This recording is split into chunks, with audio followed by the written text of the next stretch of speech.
On Monday, April the 21st, in the Palestinian town of Al-Qubaybe, the friars of the Custody of the Holy Land, together with many local Christians and pilgrims, were celebrating the memory of the encounter between Jesus and the two disciples of Emmaus. While Brother Francesco Patton, Custos of the Holy Land, was presiding over the Eucharist, the news arrived. Pope Francis had returned to the Father's house. The Pope's meeting with the risen Lord thus took place on Easter Day. Among those present at Al-Qubaybe was also an Argentine bishop, Mgr Malfa, who visibly moved remembered a Pope who was, first of all, a great friend. Certo, l'ho conosciuto anche prima di essere vescovo, quindi anch'io ero vescovo, però ci siamo conosciuti sì da tanto tempo. I met him before either of us was a bishop. We got to know each other a long time ago, and I have a deep memory of him. When I first met him again after his election in Brazil a month later, I found the same person I had always known, that smiling friend.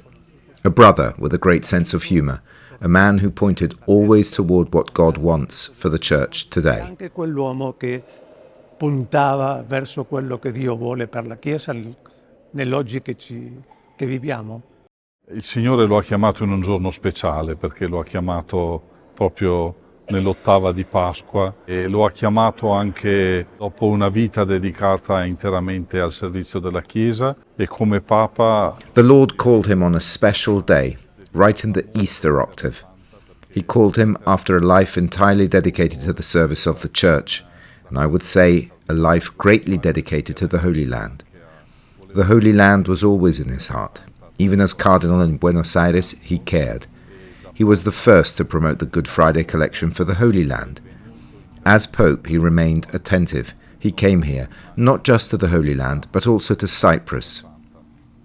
Even yesterday, in his Urbi et Orbi message, he focused largely on the Holy Land, on the desire for peace, on the need to end war, end hatred, misunderstanding. He called for a season of mutual recognition and peace. I truly hope the Lord hears that final prayer of his for peace in the Holy Land, for Palestine and Israel. And I deeply hope that not only the Lord hears it, but also those who carry the serious responsibility to govern, because to govern means being peacemakers.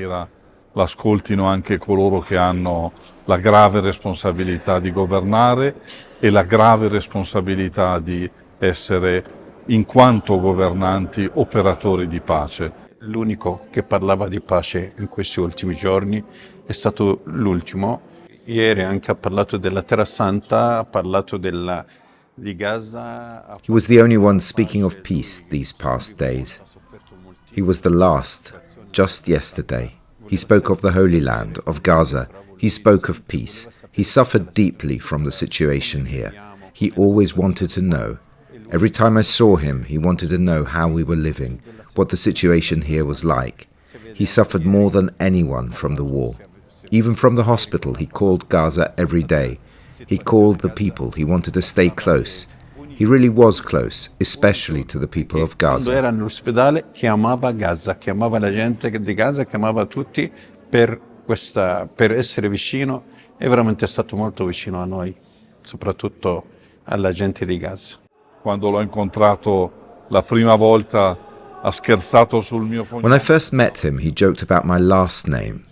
He thought I was American and said, "I thought you were a Yankee, and instead you're from Triveneto." So I hope he continues to help us from heaven.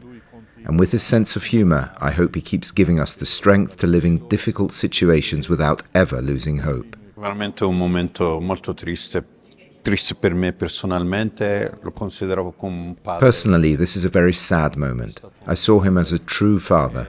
It's terrible news. But the beautiful thing is the beautiful day, the day he went to heaven. Right on Easter, just yesterday, he greeted everyone. He went out, and the people saw him. It seems he felt the hour was near. What a wonder.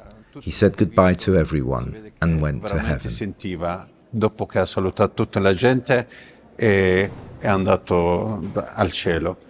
Credo che la morte di Papa Francesco proprio nel giorno di Pasqua è un dono grandissimo.